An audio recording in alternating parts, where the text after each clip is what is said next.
시작하면서 우리 성모님께 이 시간을 봉헌하면서 성모송 함께 하겠습니다.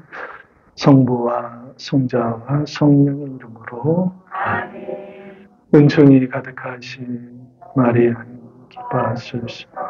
주님께서 함께 계시니 여인 중에 그중에 예수님과 계시다. 천주의 성모 이제 저희 죄를 빌어주소서. 성부와 성자와 성령의 이름으로. 지금 사순식이 잘 보내고 계시죠? 네.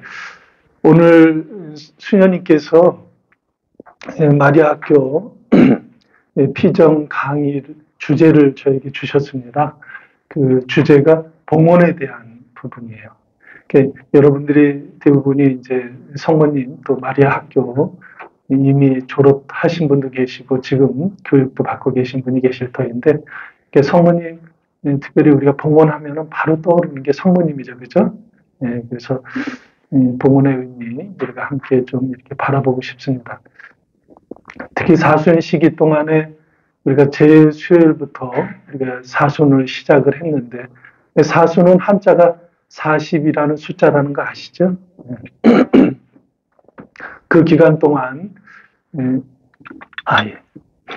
40일 동안 우리 각자가 정화 나름의 또 쇄신, 그리고 어떤 성경의 40 숫자가 표현했듯이 준비, 이런 것이 이 사순식입니다. 그러니까 우리 가톨릭 신자는 어떤 면에서 365일 그냥 일반 달력이 아니고 그걸 뭐라고 하죠? 전례, 주력, 전례, 주년, 전례력 이렇게 표현하지 않습니까? 그래서 연중시기부터 해서 이렇게 대림시기, 또 성탄시기, 또 사순시기, 부활시기 이렇게 서클을 365일을 아주 거룩하게 나누고 있죠. 전례, 주년. 그러니까 우리 가톨릭 신자는 그 자체로 행복합니다. 사실은. 우리는 그냥 신앙생활 하니까, 내가 오랫동안 신앙생활 하니까 전례, 주년, 사순식인가 보다. 대림식이, 대림식이지 뭐. 그런데 일반 사람들은, 신앙이 없는 분들은 그냥 누구 생일, 누구 기일, 또 누구 무슨 파티, 그다음 육순, 칠순 이런 의미로 생각을 하지만, 우리는 매일을 정말 거룩하게 가나 다해 이렇게 3년 주기로 해서, 그것도 짝수 홀수에 이렇게 해가지고 말씀 중심으로 해서 그 다음에 매일을 이렇게 의미 있게 삽니다. 그래서 사실은 이 봉헌에 있어서 제가 이제 포괄적으로 좀 얘기를 한다면, 봉헌에 있어서 가장 중요한 것은 이렇게 의미 있게 의식을 갖고 하루하루를 살아내는 것, 이것만큼 완벽한 봉헌이 없어요. 우리가 봉헌 그러면 마치 내 자신을 이렇게 재물을 봉헌하고 내 건강을 봉헌하고 그 다음에 나의 모든 재능을 봉헌하고 이렇게만 생각을 하는데, 그건 덤이에요, 덤. 그러한 우리의 각자의 우리의 달란트를 봉헌하는 것은 덤이고, 그거를 기쁘게 봉헌하기 위해서는 바로 제가 금방 말씀드린 그리스도교 신자라면, 우리 신앙인이라면 매일의 일상을 깨어서 의미 있게, 아침에 눈 뜨면 그냥 오늘 하루도 눈 떴네. 일반 사람들은 그렇게 눈 뜰 수 있지만 우리에게 있어서는 하나의 그게 섭리예요. 그건 그냥 온 것이 아니죠. 하루는 우리에게 뭐죠? 주님이 우리에게 주신 선물이에요. 그겁니다. 그거. 그러니까 아침에 눈 뜨면 침대에서 오늘 된장찌개 끓여야 되는데, 누룽지는 잘 끓여야 되는데, 내 남편, 내 아이들 기쁘게 해줘야 되는데, 그거 하기 전에, 그건 덤이고요. 덤이고, 그거 하기 전에 침대에서 일어나면 바로 그 순간, 오 주님, 오 성모님 감사합니다. 오늘 하루를 이렇게 저에게 선물로 주시다니. 그날 하루가 빡빡하더라도, 그날 하루가 기분 나쁜 일이 일어날지 모른다 하더라도 상관없어요. 그것이 바로 봉헌의 시작입니다.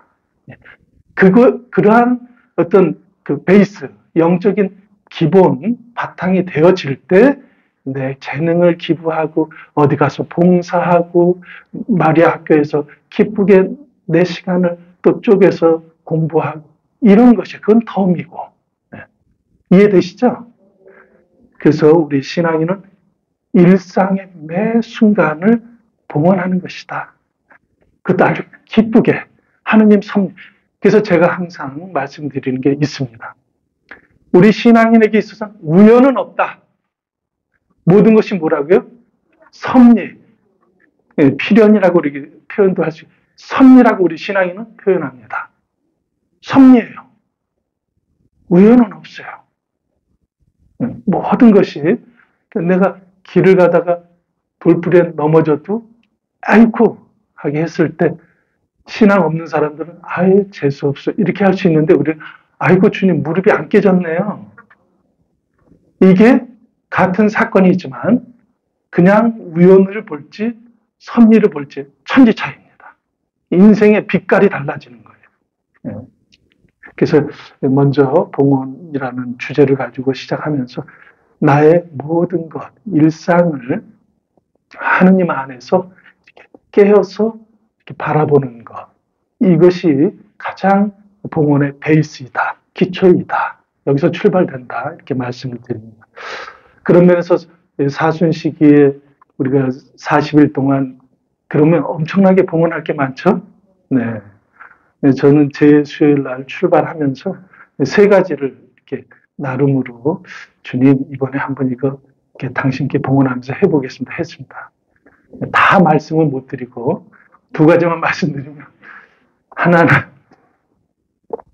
주님 먹는 거 먹는 거 제가 잘 절제 좀 하도록 해보겠습니다. 왜냐하면 제가 아직 젊은가 봐요. 먹는 게 너무 맛있어. 물 한 모금을 마셔도 너무 감사해요. 이 도대체가 입맛이 없다? 제 60 넘은 인생에 별로 기억이 없어요. 몸살이 나도 아이고 맛있어요. 그러니까 당연히 따라오는 게 뭐가요? 예, 배가. 첫 번째는 먹는 거에 대해서 주님께 한번 잘 조절해 보겠습니다. 하나를 했고요. 또 하나는 제가 뱃살이 너무 많이 나온 거예요. 그래서 운동을 열심히 해보겠습니다. 또 하나는 비밀이에요. 저하고 친한 분한테만 알려드립니다. 예, 이렇게 그래서 여러분 각자도 아까도 말했죠. 베이스적인 영성의 매일의 일상에 그걸 바탕으로 하면서 40일, 우리가 지금 이제 2주가 됐는데, 남아있는 기간 동안에 이렇게 주님께 이거를 한번 이렇게 봉헌해 보고 싶습니다. 이미 하고 계시겠지만, 이렇게 하시는 것도 좋겠습니다. 오늘 봉헌의 전반적인 것은 성경을 중심으로 해서 바라볼 거예요. 그러니까 봉헌은 또 어떤 것이 봉헌의 삶인가 아주 구체적으로 그러니까 예수님의 말씀을 통해서 특별히 우리가 한번 시간 되는 대로 이렇게 묵상을 해보고 싶습니다. 제가 몇 시까지 하면 되죠, 수현이? 11시. 1시간 반. 네네네.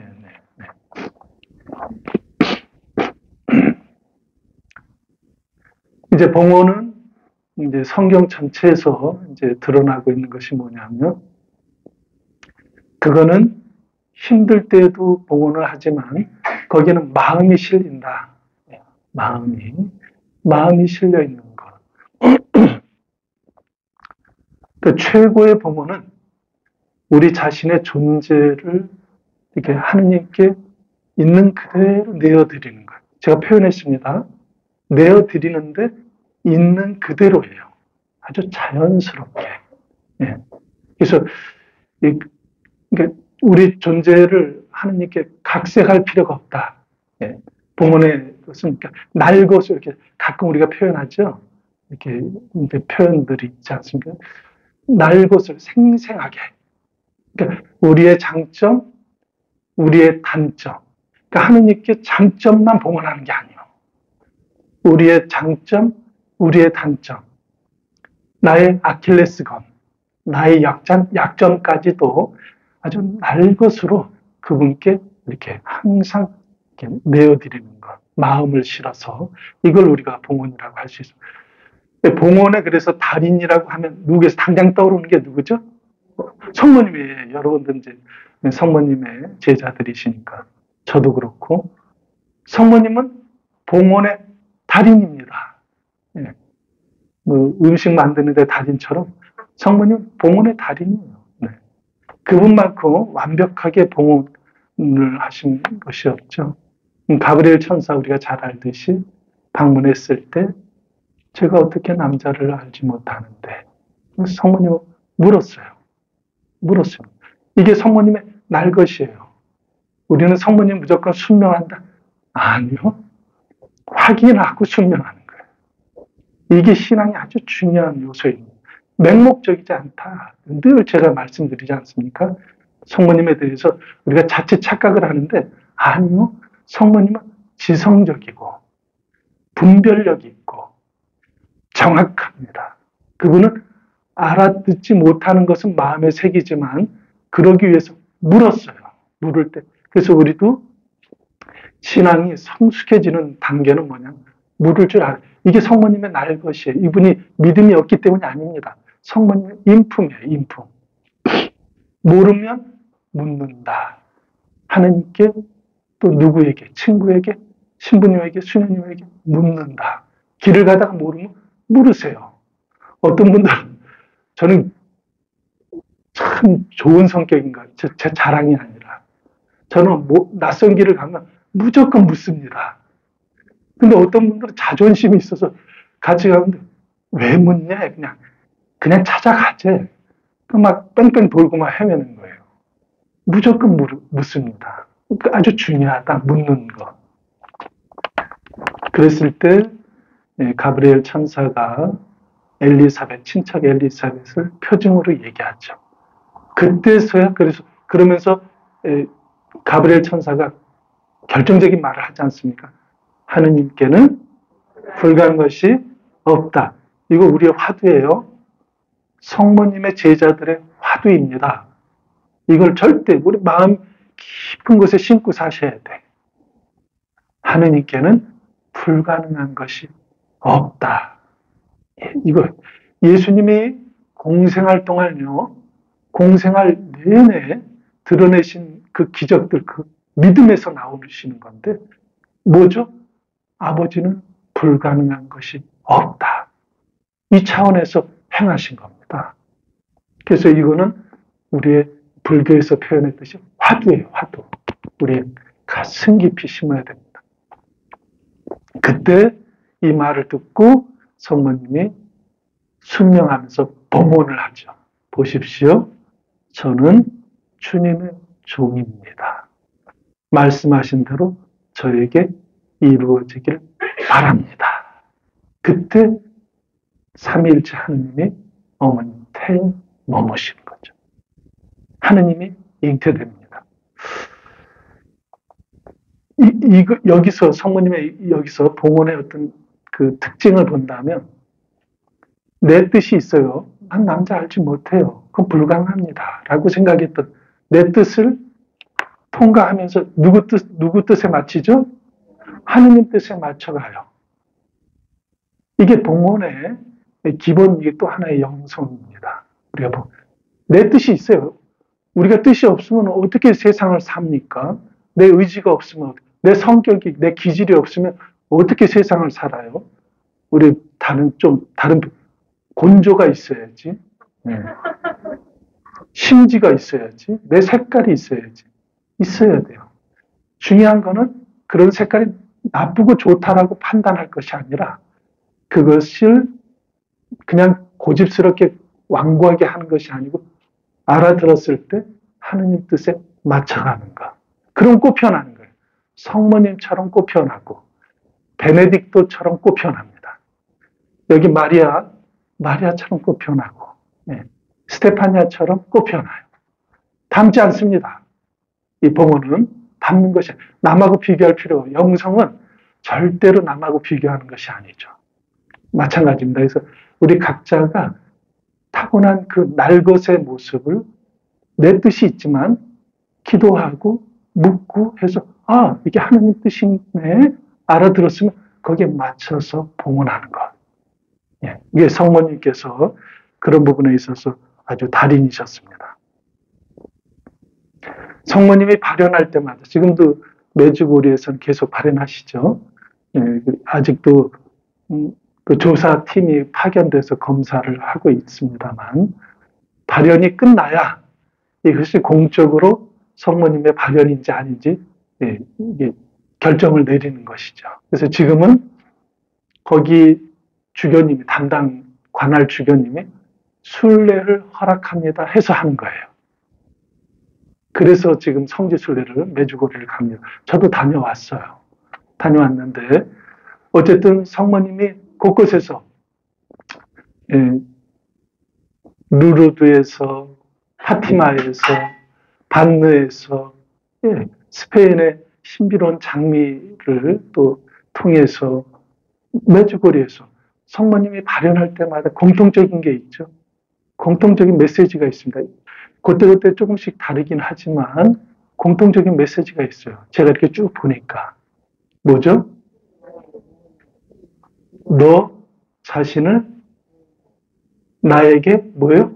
봉헌해다오. 요거는 거의 공통점입니다.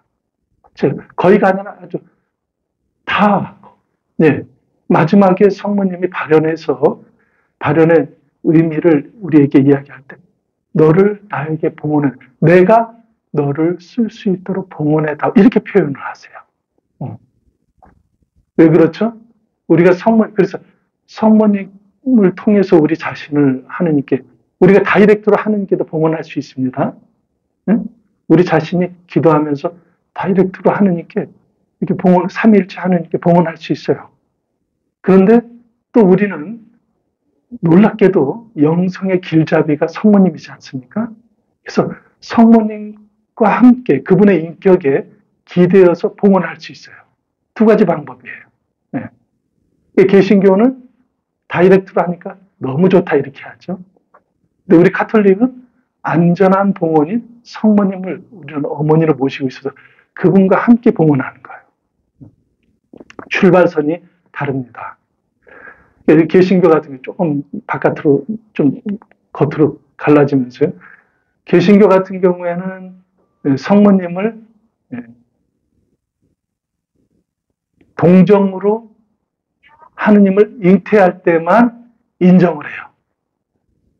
그때만 동정이고 그 이후에 예수님 낳은 다음에는 평범한 어머니.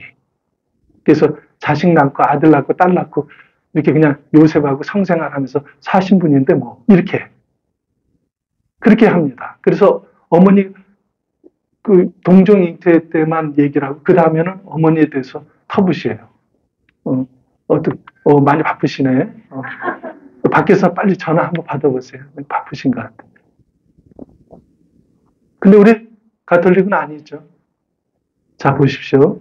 그래서 개신교에서는 종종 우리 가톨릭은 마리아 종교잖아. 이렇게.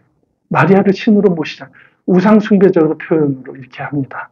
너네 우상숭배. 이렇게. 근데 우리는 분명히 얘기하죠. 성모님은 하느님이 아니시고, 어머니이셔요. 이렇게 얘기하죠. 그래서 우리는 공경하는 겁니다. 하느님께는 붙이는 칭호가 뭐죠? 흠숭. 우리는 그리고 그 외의 성인들에게는 공경. 근데 공경이 하느님께는 흠숭지례 한자로 흠숭지례 하느님께는 흠숭지례 성인들께는 공경지례. 근데 성모님은 성인들 중에서 첫 자리니까 상경지례 이렇게 표현하는 게 우리 선조들도 그렇고 우리 가톨릭 신앙에서는 그렇게 공경에 있어서 조금 더 첫째 자리로 놓으십니다. 그런데도 불구하고 개신교는 성모님에 대해서 오해를 많이 합니다. 우리가 이제 여러분들 교장 선생님인 프란치스카 수녀님하고 마리아 바쁘신 분들 많아. 마리아 학교를 하고 계시는데 자칫 우리가 오해를 할 수가 있습니다. 뭐죠? 성모 신심에 대해서 우리 또 파티마, 파티마 여러분들 대부분이 셀 기도도 하고 파티마 미사도 이렇게 봉헌하고 신심 미사를 할 터인데 뭐를 오해할 수 있냐면 성모님에 대해서 우리가 자칫 기복적인 신앙에서 접근할 확률이 높은 거예요. 그러니까 왜 그러냐면 우리 종교심을 각 인간은 종교성을 띠고 있거든요. 종교적인 심성을 갖고 있습니다. 그러다 보니까 어떤 믿음에 대해서 고백을 하게 되면 give and take. 그래서 그분께 의탁해서 복을 받고 어떤 결과를 얻고 이렇게 생각을 해요. 그래서 레지오, 파티마, 여기 마리아 학교 이렇게 성모님에 대해서 관계되면 여러분들 그래서 성모님께 의탁하면 더 잘 드려주고 그건 덤이에요. 덤. 마리아 학교에서 그리고 파티마 발현에서 레지오에서 성모님을 공경하고 사랑하는 것은 뭐냐면 그분의 영성을 배우는 겁니다. 성모님을 통해서 give and take 하는 게 아니에요. 그건 덤이에요. 덤. 무슨 말인지 이해되십니까? 그렇지 않으면 오해를 합니다. 바깥 사람들이. 마리아를 신으로 모시는 이렇게 오해를 하는 거예요. 성모님이 우리에게 축복을 주시고 청하시기도 하고 우리에게 열매를 주시도록 전구하는 것이죠. 모든 열매들은 누가 주시는 거예요? 하느님이 주시는 거예요. 근데 종종 우리가 기도하다 보면 이걸 착각합니다. 그래서 마리아 학교는 무엇보다 마리아 학교는 성모님의 영성을 체화하는 것입니다. 성모님이 그래서 여러분들 누구보다도 전문가라고 감히 제가 말씀을 드리는 거예요. 수련과 함께 그 훈련을 한 겁니다. 성모님이 어떤 분이고 그분의 인격이 뭐고 그래서 우리 자신이 내가 어떻게 이렇게 변화되어 갖고 영성적으로 바뀌는가 이거예요. 그러니까 성모 신심 하면은 성모님의 영성을 배우는 것 이렇게 생각하셔야 돼요. 안 그러면 막 그냥 성모님 통해서 막 그냥 기복적으로 요청하는 그런 형태로 되게 됩니다. 그래서 그걸 다시 한번 말씀드리고요. 그래서 성모님은 나에게 너희들을 나에게 봉헌해다오 늘 이렇게 이야기하죠. 그 봉헌을 할 때 그 의미가 왜 봉헌하라 그러실까요? 우리가 우리 자신을 베네딕토를 성모님께 봉헌하면 성모님이 어떻게 하시겠다는 거예요? 저를 당신을 닮게 하겠다는 거죠. 제 노력으로도 닮을 수 있어요. 제 노력으로 공부하고 신학하고 마리아 학교에서 프란치스카 수련께 야단 맞으면서 공부 듣고 하면서 배울 수 있습니다. 그런데 그런 내 노력도 있지만 성모님께 봉헌하면 성모님 당신을 통해서 우리를 이렇게 빚어주신다는 거예요. 질그릇 빚듯이 당신을 닮게 해주시겠다고 하기 때문에 봉헌하라는 것입니다. 또 한 가지가 있죠. 봉헌하라고 하시는 얘기는 뭐냐면 또 예수님도 발현하셔서 얘기하시잖아요. 너를 나에게 봉헌해다오. 이렇게 이야기합니다. 성모님도 마찬가지로 봉헌해다. 그럼 우리 자신을 봉헌하면 또 하나 우리를 빚어주는 당신을 닮게 빚어주는 것도 있지만 또 한 가지가 우리 봉헌을 통해서 그게 우리의 기도일 수도 있고 그렇죠? 우리 존재를 봉헌한다는 얘기는 나의 모든 것을 바치는 거지 않습니까?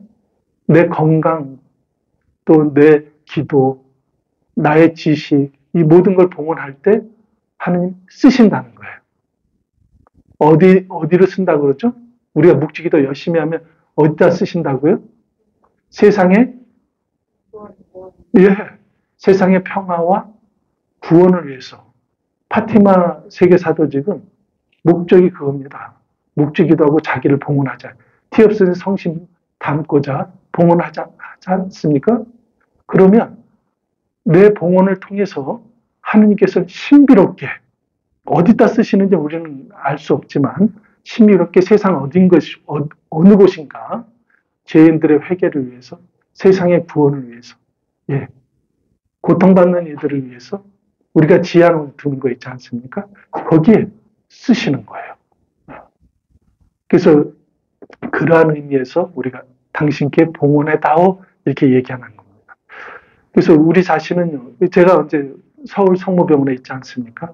제가 늘 환자분들을 만나죠. 저는 또 호스피스를 담당을 하고 있기 때문에 말기 암 환자분들이 시한부 인생의 분들이 오셔요.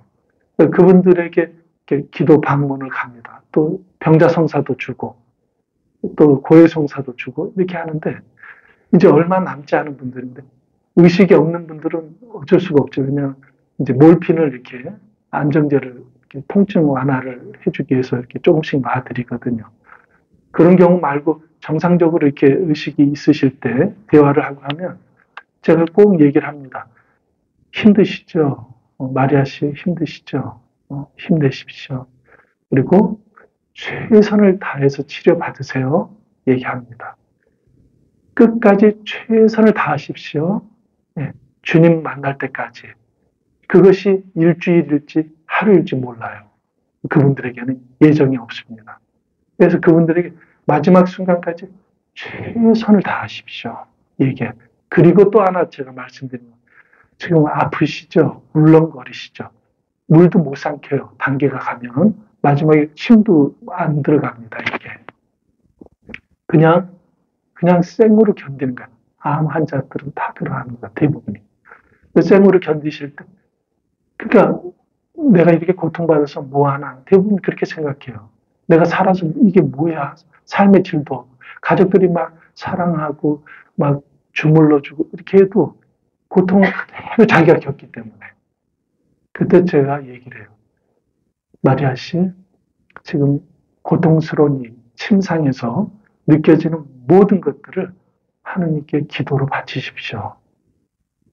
그게 마리아 자매님만이 70억, 지금 80억 인구인가요?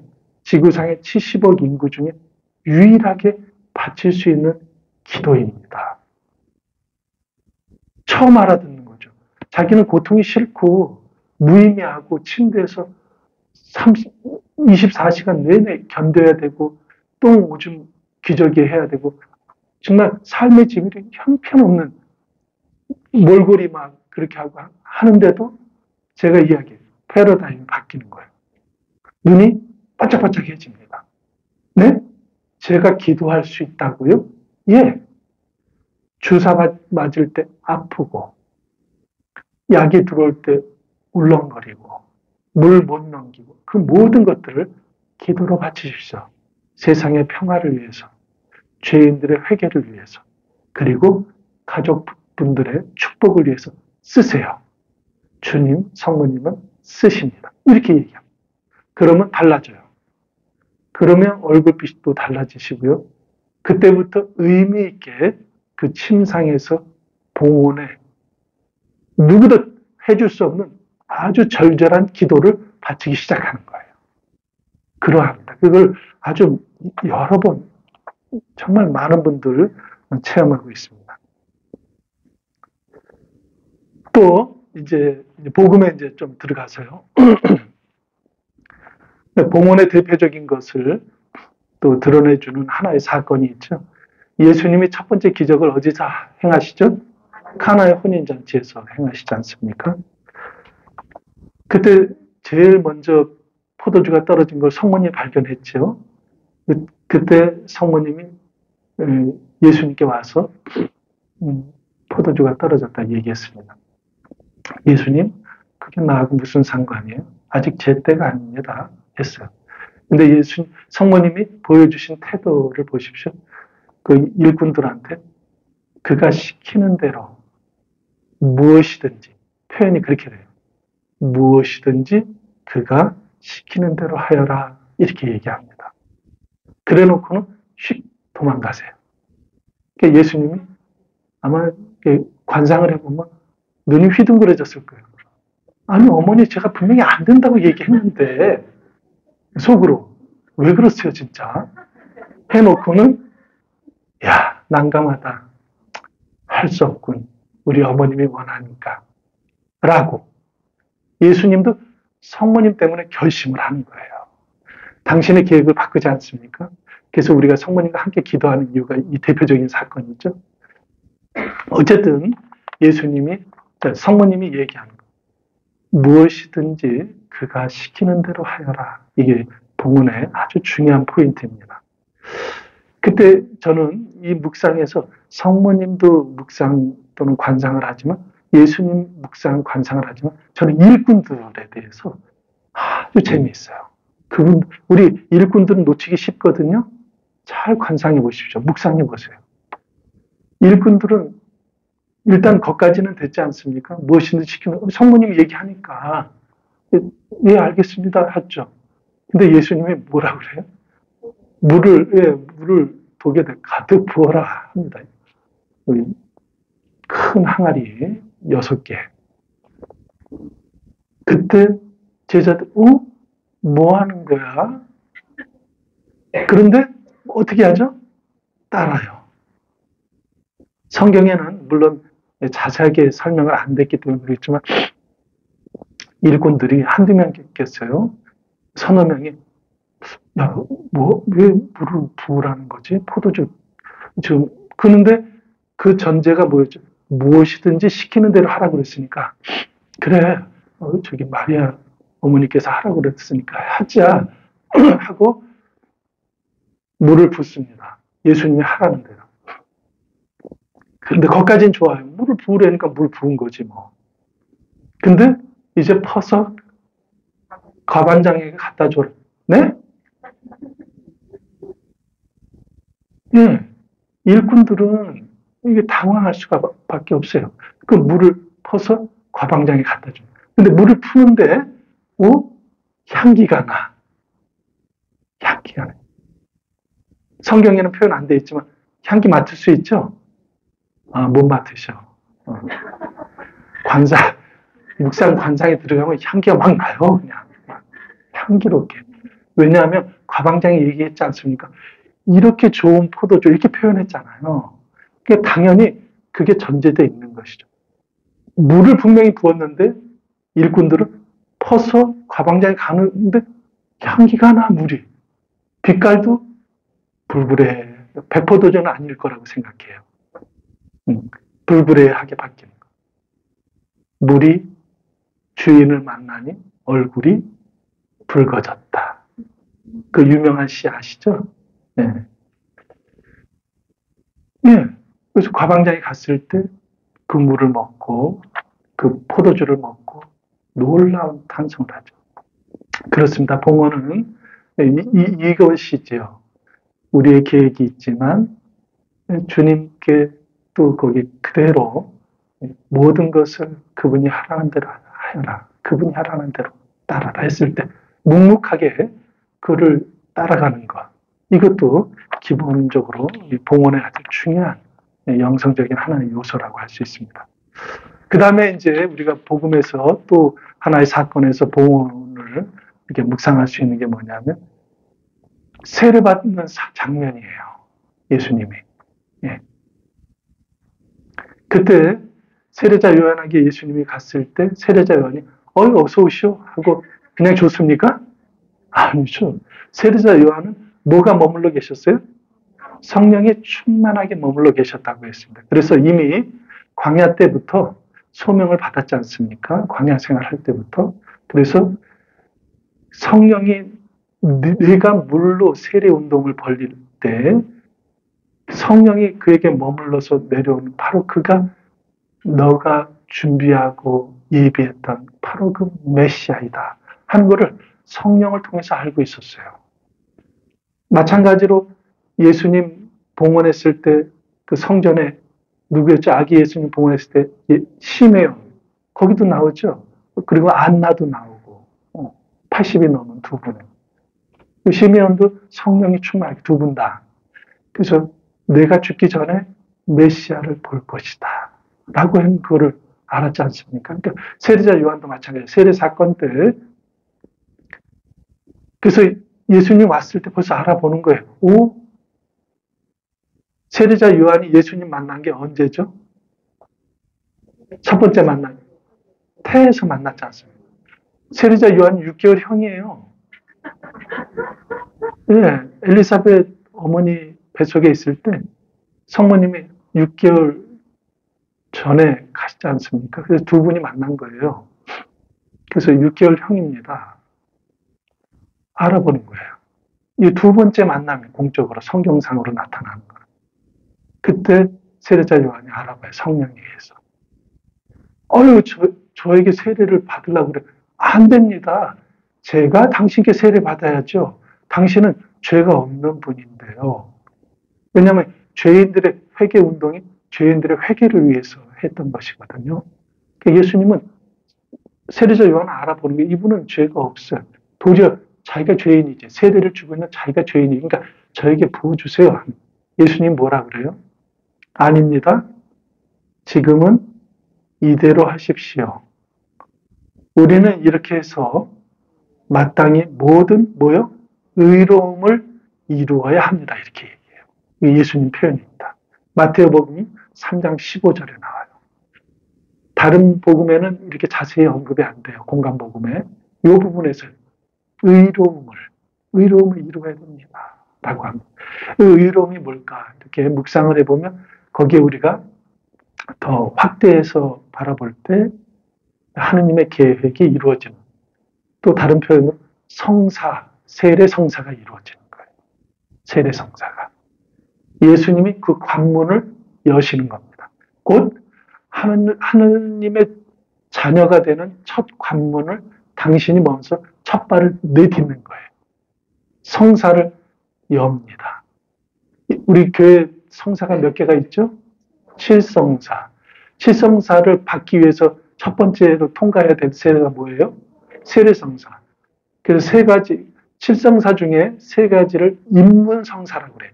통과하는, 들어가는 그 세례성사가 첫 번째고, 그 다음에 세례를 받았으니까 미사 때 뭐를 영할 수 있죠? 성체성사. 이 두 가지. 또 하나가 있어요. 입문성사 완결되는 게 뭐죠? 견진성사. 이 세 개를 그래서 묶어서 입문성사다. 완결되는 성사다. 이렇게 표현하는 거예요. 어쨌든 예수님, 하느님의 의로움이 이루어져야 된다 했을 때는 이거를 이미 준비하고 계셨던 겁니다. 이때부터 하늘나라에 들어가는 관문이 시작이 되는 거예요. 예수님은 당신이 죄가 없지만 죄인으로서 기꺼이 하느님께 순명합니다. 자기를 봉헌하는 거예요. 자기를 완전히 내어드립니다. 낮춥니다. 하느님 뜻에 낮춥니다. 필리피서에서 나오죠. 당신이 모든 것을 우주 만물의 주인이지만 하느님의 기꺼이 종이 되는 거예요. 자기를 낮추는 거예요. 그래서 온전히 아버지께 순명합니다. 이게 봉헌의 영성적인 하나의 또 중요한 요소입니다. 하느님의 뜻이 드러나도록 자기를 내어드리는 것. 네. 세례, 이 사건을 통해서 인간 중심에서 하느님 중심으로 넘어가는 것. 이게 봉헌의 기본 의미예요. 인간 중심에서. 세례 사건은 바로 그것이죠. 지금까지 인성인 이교 베네딕토 존재로 살아왔다면 세례를 통해서 그 다음부터는 인성인 이교가 있지만 하느님 중심으로 살아가는 것. 삶의 패턴이 저와 여러분들 완전히 다른 분들이에요. 세례받지 않은 분들은 그대로 인성에서 공부하고 노력하고 박사학위 따고 체득하고 하면서 깨달아가는 것이고, 우리는 이 은총으로 예수님이 열어놓으신 이 은총으로 인해서 정말 쉽게 우리 존재를 이렇게 새롭게 출발하도록 이렇게 은총을 내려놓으신 겁니다. 성사라는 뜻이 한자가 뭔지 아시죠?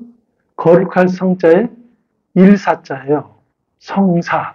우리가 성사 하니까 그냥 그런 것보다 그 말 자체에 의미가 있는 거죠. 말 그대로 하느님의 사랑, 하느님이 우리를 사랑하는데 하느님 사랑이 보입니까? 보시는 분들은 빨리 천국에 가시는 거예요. 무섭죠? 천천히 가세요. 하느님의 사랑은, 이 우주 만물을 사랑하는 사랑은 그냥 표정적, 봄이 되면 꽃이 피고 하느님 사랑해 이렇게 볼 뿐이지, 하느님이 보여지게 막 사랑하는 걸 우리는 오감으로 체득하기가 어렵습니다. 그런데 이 성사는 바로 하느님의 이 보이지 않는 사랑을 가시적으로 오감을 통해서 느껴지도록 해주는 거룩한 일, 사건이에요.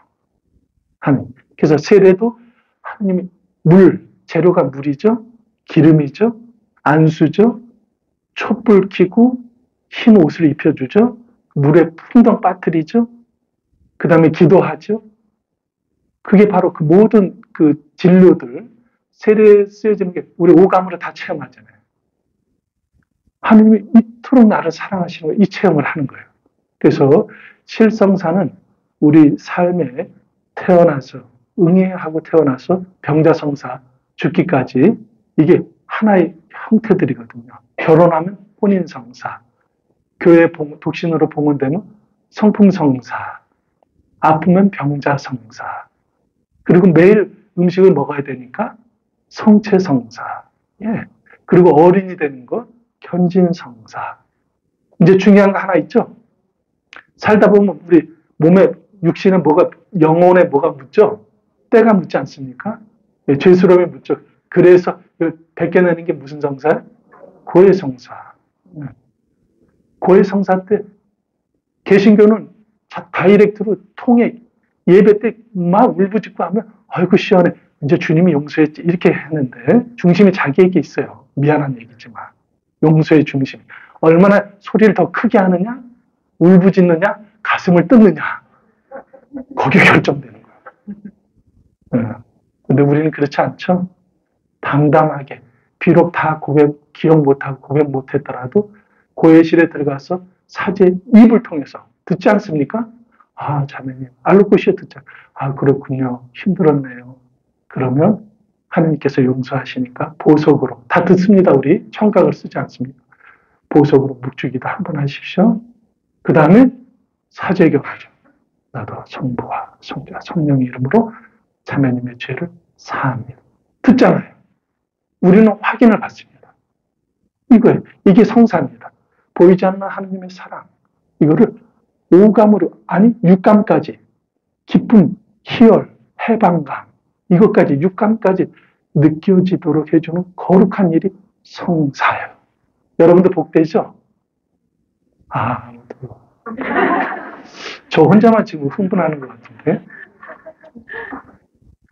얼마나 놀랐습니까? 얼마나 이 삶을 정말 기쁘고 의미 있게 새롭게 늘 고해성사를 볼 때만, 물론 못된 신부가 있어 야단칠 때도 있어요. 다시는 내가 보나 마라 라고 그렇게 아주 속상하지 말아야 돼요. 그러나 성사는 성사다. 그걸 사요적 효과라고 그래요. 성사를 그냥 맞춰서 미사도 막 그냥 머리가 이렇게 올라가가지고 막 미사 한 5분 듣고 10분 듣고 이렇게 나와도 덜렁덜렁 막 얘기했더라도 경문을 그대로 했으면 성사가 이루어진다. 이거를 사효적, 부족했더라도 사제가 죄 중에 있더라도 이 미사에 주님이 세우신 거를 맞춰서 하면 은총은 그대로 여러분께 갑니다. 고해성사 막 야단치고 해서 기분 나빴지만 사제경 받았을 때 다 은총 가는 거예요. 대신에 더 잘 준비되면 좋죠? 그쵸? 네, 더 겸손하게 얘기해주면 좋죠? 그걸 인효적 효과라고 하는 거예요. 네. 그 다음에 이제 구체적인 봉헌에 대한 거를 언급되는 부분이 있어요. 봉헌의 삶의 구체적인 덕목들을 이야기하는 게 예수님 가르침, 당신 공생활의 핵심이라고 할 수 있는 바로 그 내용들이죠. 바로 산상설교예요. 다른 표현은 진복팔단입니다. 내가 무엇을 위해서 봉헌하며 사나 할 때 이게 예수님이 공생활의 가르침의 핵심이에요. 산상설교가. 마태복음에 나오죠. 5장에 나오는 거죠. 마음이 가난한 사람들. 루카에서는 그냥 가난한 사람들 이렇게. 마테오에서는 마음이. 루카에서는 가난한. 조금 다르죠. 루카복음은 사회적 복음이에요. 그래서 실질적으로 가난한 일을 할 때 루카는 존재적 가난도 이야기하지만 물질의 가난도 얘기합니다. 근데 마테오가 전하는 마음이 가난한 이들 행복하여라 할 때 이 마음이 언급되어지는 것은 물질적인 가난도 있지만 포인트가 어디에 있어요? 존재적 가난을 이야기하는 거예요. 존재적 가난. 우리 인간의 존재적 가난. 뭐죠? 제 힘으로는 부족하오니 도와주소서. 이 몸은 주님의 종인 그대로 제게 이루어지소서. 이게 마음이 가난한 이들의 대표적인 표현입니다. 바로 이것이 봉헌의 바로 바탕에 우리가 있어야 되는 걸 얘기하고요. 슬퍼하는 사람들 행복하여라 얘기하죠. 여기서 슬픔도 정말 관계가 깨져서 가정에서 슬픔들 일어날 수 있지만 존재적 슬픔도 이야기합니다. 성인 성녀들이 느끼는 슬픔이 바로 이 경지예요. 이 슬픔은 뭐죠? 당신과 온전히 일치하고 싶은데 그것을 이루지 못하는 내 한계성, 내 존재의 그런 안타까움, 여기서 느껴지는 슬픔입니다. 그래서 세속적인 우리의 슬픔, 인간적인 슬픔도 포함되어 있는 것이지만 여기서 산상수훈에서 결정적으로 이야기하는 슬픔은 바로 존재적 슬픔이에요. 당신과 하나 되고 싶은데 여전히 그 간격이 크게 떨어져 있군요. 그립습니다. 그러니까 아가서에서 신부가 신랑을 찾는 연인끼리 서로를 간절히 원하는 그러한 그 영적인 것이 여기에 있다고 할 수 있어요. 그 그리움, 간절함들. 그 다음에 우리가 잘 온유한 사람들 행복하다. 온유. 예수님의 공생활 중에서 나는 어떤 존재, 영성적인 부분을 표현한 게 있죠. 나는 마음이 어때요? 온유하고 겸손하니. 이 두 가지입니다. 나는 착한 목자다, 나는 빛이다 이런 표현이 있지만 당신의 영적인 거에 대한 그 깊이를 이야기해 주신 단어가 바로 마음이 온유하고 겸손하니 내가 주는 멍에는 편안히 함께 가자라고 하는 그 부분이에요. 온유함. 이거는 뭐 제가 설명을 안 드려도 우리가 느껴지는 것이죠. 일종의 다른 표현을 한다면 관대함입니다. 관대함. 온유함, 관대함. 이게 거의 비슷한 표현들이죠. 관대함. 그 뭐죠? 관용. 예. 이거를 프랑스에서는 똘레랑스 이렇게 표현하더라고요. 똘레랑스. 관용이에요. 관대함, 온유함. 그러니까 상대에 대해서 인정해 주는 것. 먼저 인정하고 시작하는 거예요. 핀잔 주고 지적하기 위해서 시작하는 게 아니라 먼저 그를 이해하고자 시작하는 거예요. 그게 온유함들의 어떤 바탕, 봉헌의 삶들의 하나의 표현입니다.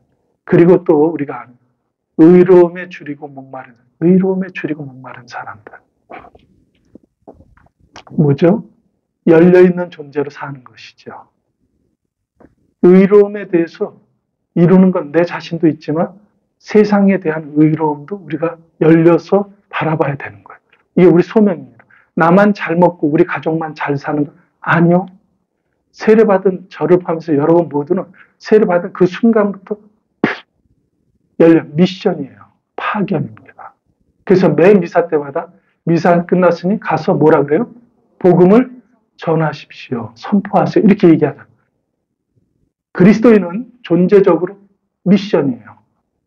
파견입니다. 파견이 무슨 뜻이에요? 열려있는 거예요. 열리는 거예요. 우리가 아침에 눈을 뜬 그 순간부터 내 가족과 내 이웃과 우리나라와 세상에 쫙 열려야 돼요. 열린 존재로 사는 겁니다. 나만 아니에요. 네. 바로 우리가 봉헌의 삶을 사는 이유도 열린 존재로서 가능한 것이지요. 그 다음에 이제 예수님이 얘기한 자비로운 사람들 행복하다. 자비도 열리는 겁니다. 근데 자비로운 사람은 어떻죠? 이 자비를 살기 위해서는 자기 자신에게 어때요? 먼저 자비로워야 돼요, 여러분. 자기한테 인색한 사람은 남들한테 아무리 자비롭게 하려고 해도 그만큼 빼냐 안 됩니다. 몰라. 인간은 구조가 그렇게 돼 있어요. 자기로부터 출발을 해 나가는 거거든요. 그래서 자기를 내가 좀 부족하고 내가 좀 어떻게 좀 이렇게 비교가 되고 했을 때 좀 열등감이 좀 있는 것 같고 하더라도 자기 자신에 대해서 관대하고 자기 자신을 자비롭게 그렇다고 해서 괜찮아 나는 잘못해도 합당화시키라는 얘기가 아니에요. 그거하고 다릅니다. 있는 그대로 자기에 대해서 인정해 주는 거. 자비로워야 돼. 자기한테. 냉혹하지 말아야 됩니다. 자기에게. 그럴 때 이 윤택함이 주님 안에서 나 자신을 보게 되니까 그 윤택함이 넘쳐서 너에게 가는 거예요. 내 자식에게, 내 남편에게 자연스럽게 넘쳐서 갑니다. 그때는 노력하지 않아도 돼요. 내가 준비가 안 되면 노력을 해요. 애를 써야 돼. 오늘 한 번 더 웃어야지. 입꼬리 한번 올려보고. 오늘은 내가 그 말을 하지 말아야지. 우리 아이한테 그만해라고 그 얘기 하지 말아요. 그게 작심삼일의 결심은. 여러분, 어떤 것에서 제가 노력해 보겠습니다. 이런 표현 가끔 쓰죠? 네, 노력해 보겠습니다. 좋아요. 그런데 노력은 작심삼일의 경우가 많다. 제 경험에 의하면. 그럼 어떻게 되냐? 여기서 일어나야 돼요. 자기 안에서 충만해질 때 노력하지 않아도 자연스럽게 흘러간다. 예. 그리고 이제 예수님 마음이 깨끗한 사람들 얘기합니다. 마음이 깨끗하다. 이게 뭐죠? 예수님이 공생할 때 내내 얘기하죠. 음식이 밖에서 들어오는 것이 그 사람을 더럽히는 것이 아니라 어디서 나오는 거예요? 마음에서 나오는 것이 그를 더럽힌다. 예수님 가르침을요, 공생할 내내 그분이 말씀하신 거 잘 묵상해 보시면 근본이 마음 수련이에요. 마음 다스리기입니다. 마음은 곧 생각하고 연결이 되거든요. 마음이에요, 마음. 마음에서 나온다. 예. 그러니까 마음이 깨끗하다 하는 건 그러면 이 마음이 깨끗하기 위해서는 어떻게 해야 마음이 보이지도 않는데 맨날 씻는다고 이게 가슴을 씻는다고 되는 것도 아니고 샤워할 때 씻는다고 깨끗해지는 것도 아니고 어떻게 해야 되는 거예요? 제가 원리를 알려드립니다. 이건 제 말이 아니라 가톨릭 교회 교리서 두꺼운 거 아시죠? 보신 적 있을 거예요. 이렇게 두꺼운 거. 이게 주교님들의 영성 서적이기도 하고 영적 필독서이기도 하고 사제들의 영적 필독서이기도 하고 수녀님들의 영적 필독서이기도 하고 여러분들의 영적 필독서이기도 합니다. 가톨릭 교회에서 이렇게 두꺼운데 거기에 우리 가톨릭 신앙의 영성적인 게 총망라되어 있어요. 성인들의 이야기부터 해서 우리 가톨릭에 얼마나 깊이 있는지가 제가 그거를 여러 번 이렇게 통독을 했는데요. 세미나 준비하느라고 했는데 역대 지금까지 내려온 가톨릭 교리서가 많거든, 종류가 전 세계에. 이걸 다 거의 10년에 걸쳐서 신학자, 철학자, 영성가들 다 모여갖고 연구를 해가지고 그걸 정리하고 해서 엑기스예요. 그래서 그냥 한 권씩 사다가 제가 돈 드릴 수는 없고 비싸지도 않아요. 그러나 하나씩 두고 있어. 성경만큼 옆에 두고 있으면 좋아요. 주제별로 다 나와 있어. 그래서 그걸 이렇게 그냥 성경 읽듯이 그냥 읽는 거예요. 주제별로도 좋고 아니면 처음부터 이렇게 쭉 기가 막힙니다. 기가 막혀. 거기에 나오는데 마음을 어떻게 깨끗하게 할 수 있나? 이렇게 하는 거예요. 깨어서 사는 것. 그것은 곧 마음을 지키는 것이다. 이렇게 얘기해요. 마음을 깨끗하게 할 수 있는 건 우리가 마음을 지키는 거예요. 마음을 지키는 게 뭐냐?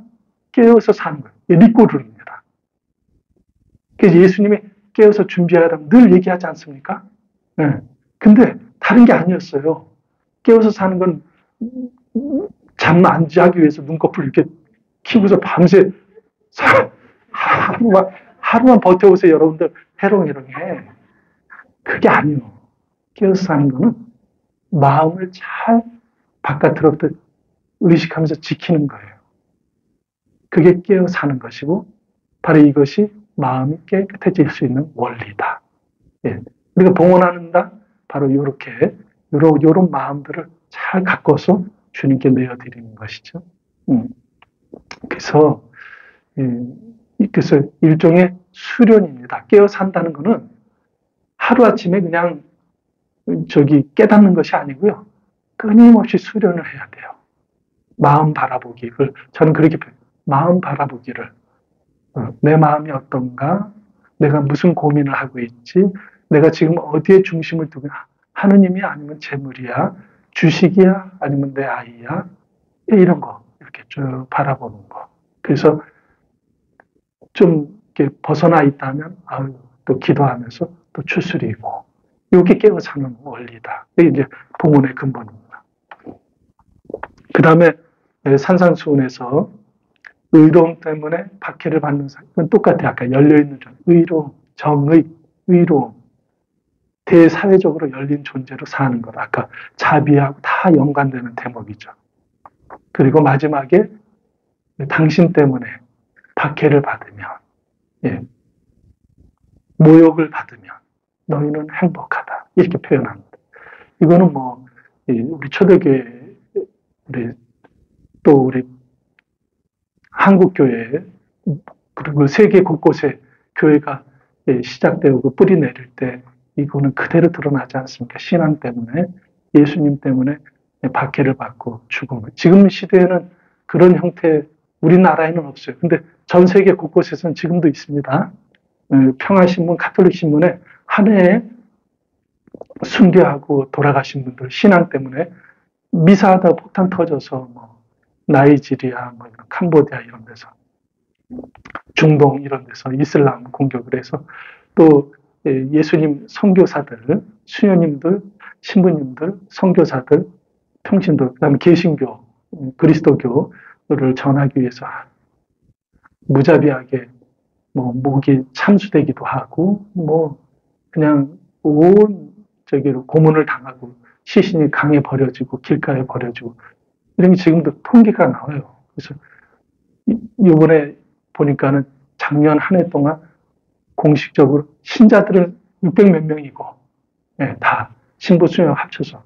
근데 선교사들, 특히 신부님 수도자들, 또 평신도들에서 선교사들 해갖고 한 30여 명 이상이 순교를 하셨습니다.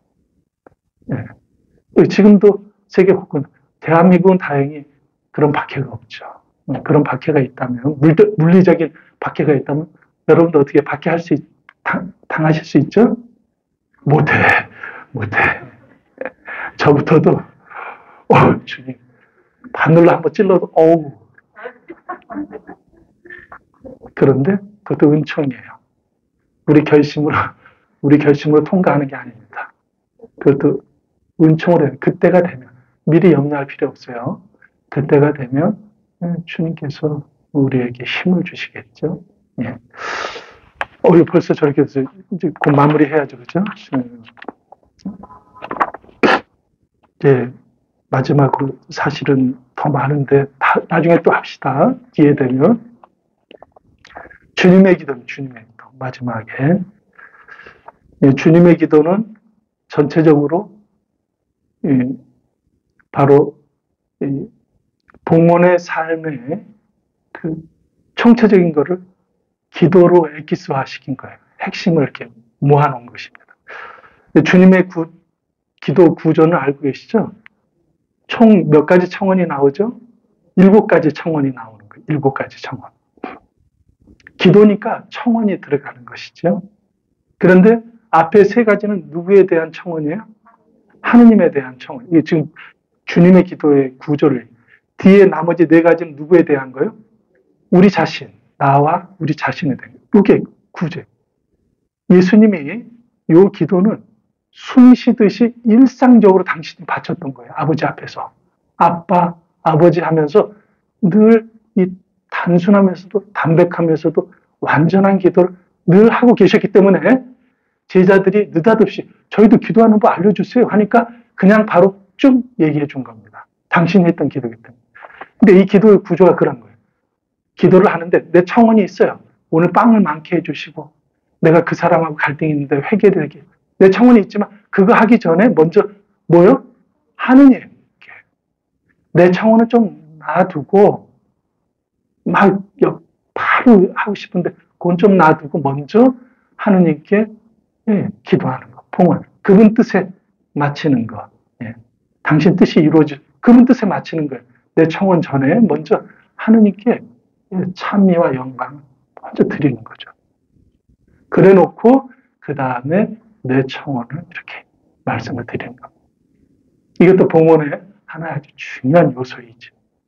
그래서 여러분들도 기도할 때 먼저 하느님께 힘들죠. 지금 막 눈물이 뭐 철철 나는데 지금 막 가슴이 찢어지는데 막 배신을 당했고 막 힘 지금 주식이 그냥 땅바닥을 잡고 지금 내가 기도가 지금 간절하게 내 코가 석잔데 그래도 딱 무릎 꿇고 촛불 켜 기도할 때 주님 찬미 받으세요 하는 거 먼저 해놓고 절절히 기도하십시오. 예수님의 기도법입니다. 이 구조는 그대로 어디에 또 가 있어요. 십계명이에요. 이 구조가 똑같습니다. 십계명이. 앞에 세 가지 계명이 누구에 관계된 거죠? 하느님 사랑이에요. 거기는 하느님 사랑. 나머지 4계명부터 7가지가 누구에 관계된 거예요? 이웃 사랑이에요. 여러분. 구조가 그렇게 돼 있어요. 먼저 하느님께 사랑을 드리고 주의를 거룩히 지내고 그 다음에 부모에게 효도하고 이렇게 하면서 하느님 사랑과 이웃 사랑, 주님의 기도 구조가 똑같습니다. 이 원리예요. 근데 예수님은 이 원리를 마지막에 하나로 뚫어냅니다. 통합을 시키세요. 제자들의 발을 최후의 만찬 때 씻어주시고 딱 겉옷을 다시 입고 제자들에게 마지막 유언처럼 하시는 말씀. 내가 너희들에게 뭘 준다고요? 새 계명을 준다. 10계명 예수님 다 알고 계시는데 이제 새 계명을 주는 거예요. 이스라엘이 12명을 중심으로 한 새 이스라엘이니까 새 계명을 준다. 뭐라고 하죠? 내가 너희를 사랑한 것처럼 너희도 서로 사랑하여라. 요겁니다. 주님의 기도, 십계명, 하느님 사랑, 이웃 사랑 통합이 서로 사랑하여라. 근데 원래 앞에 중요한 그게 있는 게 내가 너희를 사랑한 것처럼이에요. 사랑은 알겠는데 베네딕토식의 사랑을 얘기한 게 아니에요. 마리아의 인성 갖고 하는 사랑은 절반. 그거 말고 예수님이 나를 사랑하는 그거에 눈을 떠야 돼요. 그래야 예수님이 얘기하는 이 세 계명을 완벽하게 우리가 살아낼 수 있습니다. 그러니까 봉헌에 우리가 나를 봉헌합니다 할 때 바로 이거예요. 내 식의 방식을 하느님 안에서 이뤄내는 것. 그렇습니다. 그래서 예수님이 얼만큼 성모님이 나를 얼만큼 사랑하시나 여기에 눈 뜨는 것만큼 여러분들은 그 깊이의 삶을 사시게 돼 있습니다. 저도 마찬가지고 그때 행복한 그러기 때문에 우리가 마리아 학교도 있는 거고 그리고 우리가 성모님을 통해서 우리가 얼마나 내가 사랑받고 있는가 체험하는 여기 사랑의 학교죠, 그렇죠? 수영이 아니네. 제가 느닷없이 질문해서 그렇죠. 여러분 여기 마리아 학교는 지식의 학교가 아니에요. 지식도 플러스 필요하지요. 여기는 성모님의 사랑을 느끼는 거예요, 여러분들이. 여기 왔을 때. 피정 왔을 때 제가 여러분들에게 지금 막 그냥 느닷없이 막 이렇게 하고 사랑을 느끼는 겁니다. 사랑의 학교예요. 우리 신앙은, 가톨릭 신앙은 예수님 성모님이 보여준 그리고 많은 성인 성녀들이 보여준 그 핵심은 서로 사랑하자. 사랑. 그리고 내가 사랑받고 있다는 거. 내가 우울하고 지금 일이 잘 안 되고 건강도 안 좋지만 내가 얼마나 사랑받고 있나 이게 바로 우리 가톨릭의 핵심입니다. 네. 자 이제 마지막 마치면서요. 고 김수환 추기경님 말씀입니다. 요거 하고 요걸 끝기도로 마치겠습니다. 성부와 성자 성령의 이름으로. 제목은 남은 세월이 얼마나 된다고. 내가 사랑이 머리에서 가슴으로 내려오는데 70년 걸렸다오. 사랑하시라. 소리와 입으로 하는 사랑에는 향기가 없다오. 진정한 사랑은 이해, 관용, 포용, 동화, 부드러운 대화, 자기 낮춤이 선행된다오. 기도하시라. 기도는 녹슨 쇳덩이도 녹이며 천년 암흑 동굴의 어둠도 없애는 한 줄기 빛이라오. 주먹을 불끈 쥐기보다는 두 손을 모으고 기도하는 자가 더 강하다오. 화를 내지 마시라. 화내는 사람이 언제나 손해를 본다오. 화내는 자는 자기를 죽이고 남을 죽이며 아무도 가깝게 오지 않아서 늘 외롭고 쓸쓸하다오. 웃는 모습을 생활하시라. 웃음은 만병의 예방약이며 치료약, 노인을 즐겁게 하고 동자승으로 만든다오. 버리고 비우면 또 채워지는 것이 있으니 사랑하는 마음으로, 감사하는 마음으로 살다 가자. 누군가를 사랑하며 살아갈 날도 많지 않은데 남은 세월이 얼마나 된다고 가슴 아파하며 살지 말자. 재물 부자이면 걱정이 한 짐이요, 마음 부자이면 행복이 한 짐인 것을.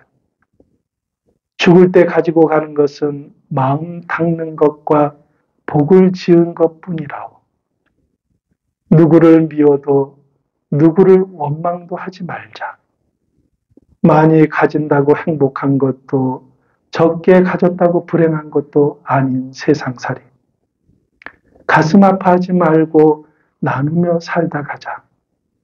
버리고 비우면 또 채워지는 것이 있으리니 나누며 살다 가자. 건강이 최고입니다. 영광이 성부와 성자 성령께, 성부와 성자 성령의 이름으로 아멘. 네, 감사합니다. 네.